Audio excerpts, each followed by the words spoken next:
The meeting agenda is going to be, as usual, we'll have our flag salute, some announcements, and then the governor of Mint Canyon Moose is going to, Bill is going to come up and tell you a little bit about the lodge. Then we have Noel, who is going to tell us about the art tree and what they're doing to promote art around our valley. We'll have a manufacturing home update from Doug Fraser because the manufactured home rent ordinance is going to come before the council at the next council meeting. And so it should be an interesting discussion between the residents and the property owners in the city. Lastly, we'll talk about keeping our medians green, and that is an issue that we've been discussing with the city itself. And you'll see some videos of where the medians are not being properly maintained and how we're planning to take care of that from now into the near future and partner with the city to go get that done. Now, we changed the format a little bit last month, and we intend to do it again. So in between each one of these presentations, there will be a little item of interest, something that isn't totally, we don't have the total answer for, it might not be totally resolved, but it's something that you should know about, and we'll continue on doing it that way. We had feedback after the last meeting. People said they liked it, so we'll continue to do it. And then next comes our version of public participation, which is 1 minute to the first 5 people that would like to speak. And then a next meeting preview. I forgot again to take end of the year celebration off that chart, so we will not have an end of the year celebration, and we'll adjourn at 9 o'clock. You know, every month I go through and I try to find something uplifting, some hero or some just normal person that just happens to become a hero because of fate. You know, like last month with that individual that saved those people that could have been victims in France at the kosher market where he brought people downstairs and hid them from the terrorists. But you know what? This month, as I started doing that, it just seemed like evil was all over the world, and it was just getting worse. I mean, first we had the Jordanian pilot that was burned alive, and then we had 21 Coptic Christians that were beheaded. And today I looked out on the internet and saw that there was another 45 people that were slain by terrorists, Islamic terrorists around the world. So let's just hope. You know, I got my fingers crossed and toes that the rest of the world. I mean, I remember. I don't remember, but I heard many times about what went on in the 30s and how we just kind of watched what was going on in Europe. And then my parents' generation were the ones that helped get us out of that in World War II. And it looks like if we keep going the way we're going, it's going to be my grandchildren that end this reign of terror. So let's hope and pray that it doesn't come to that, and that the world steps up and takes action to rid the world of that kind of terror. So with that, just think about how lucky we are to live here in the United States. And so, Bill, would you lead us in the flag salute?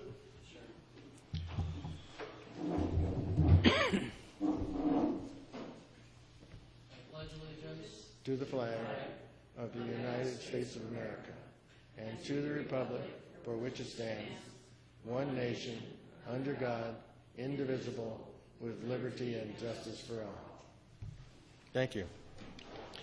For just some quick announcements, there is going to be a Citizens Public Library Advisory Committee meeting tomorrow, February the 19th at 6 o'clock at the Canyon Country Library Community Room. And they want to talk about the strategic plan for 2015 to 2018. And, you know, this is something I think that's important because if you remember when LSSI took over the library, when we were sold the bill of goods that they had a plan for us, one of the things that was going to happen was the city was going to wait a year, and then they were going to form a library board of trustees or a library commission. And that's never happened. So if you're interested in library operations, I would go to that library community meeting and maybe throw that into the strategic plan is when the public going to go take back their library. There's also a special city council meeting tomorrow night. Just happens that it's the Sand Canyon Homeowners Association annual meeting. And every year, when they hold their annual meeting, several council people attend. And I'm sure that Lorraine will be there, Marcia will be there. They normally attend. And they declare it as a public meeting because there may be 3 council people there that might be discussing council issues. So since they declared it as a Brown Act meeting, I would assume it's then an open meeting. So if you want to see what's going on, it's going to be at Robertson Ranch Clubhouse at 7 p.m.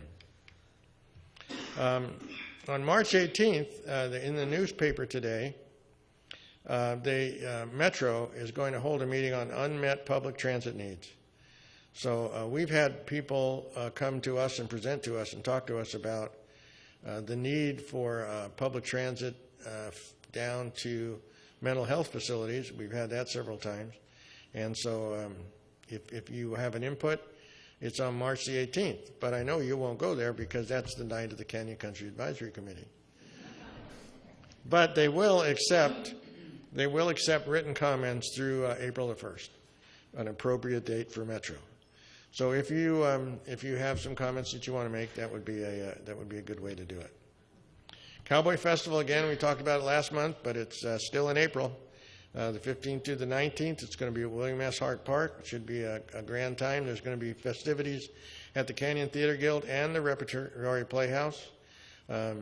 Census is going to be running through the middle of this thing, and there's going to be lots of different activities. So if you have a mind to it, it would be a great thing to do, and go visit.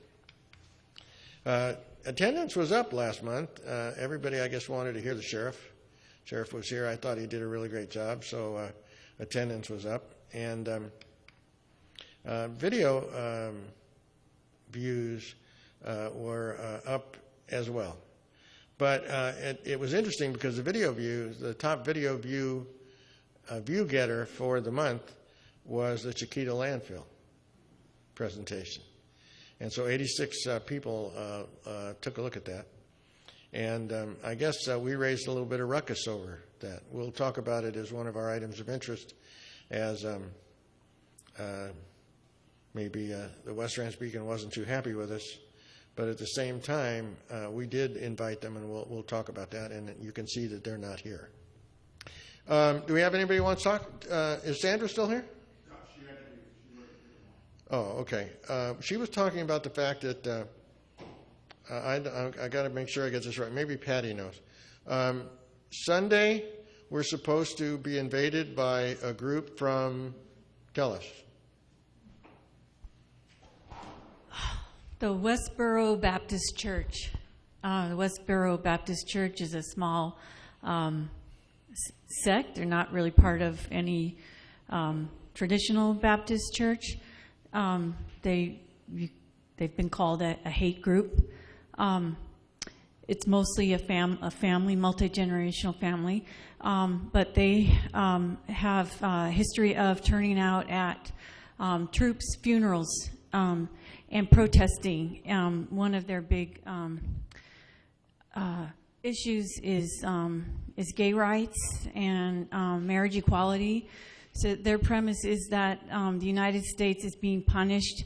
Our soldiers are being killed overseas because the United States of America it advances rights for gay people. Okay. So they're coming.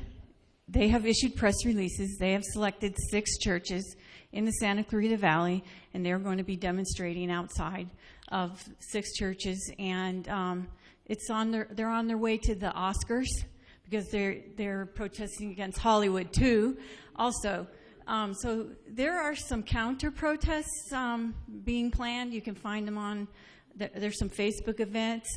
I know of one church, the St. Stephen's Episcopal is asking for no intervention or no protests outside their church at all because they don't want to give this group attention.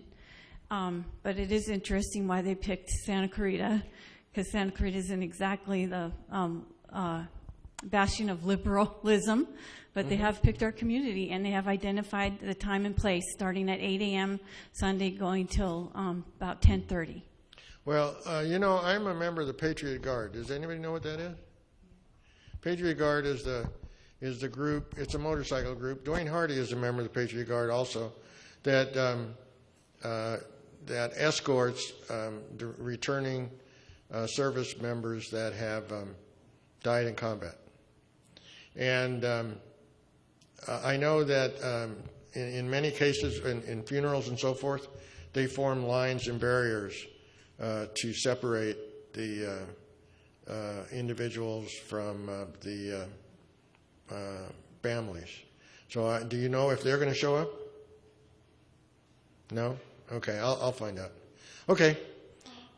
What I've heard of is people calling a peace chain, peace chain. Well, people will be linking hands. Yeah, they do similar things. Yes. Yeah. But truckers have come out to block these people's, block the vision of people going to church services. So you don't see their very distasteful signs, because they carry signs that say things like death to fags, or God hates fags, and anti-American slogans. They're pretty awful. Yeah, well, they're certainly not tolerant. No. So yeah, I'm with you there. Okay, yeah, take a look out on Facebook, and we can find out what's going on. And yeah, I don't understand intolerance like that from anyone. It's just we start off the meeting looking at what was happening in the Mideast, and this is, as far as I'm concerned, the same type of activity. So we'll see what we can do to help. At our next meeting, Vista Canyon Ranch will be here to give us an update. They are going to break ground this spring, and I talked to Steve, and so they will be coming. Vista Canyon Ranch will be here, and they'll be talking about it. Also, we'll show you the latest in the media and videos.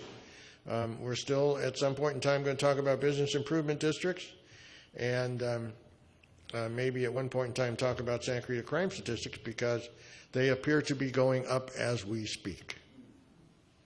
And so we'll see what that really means.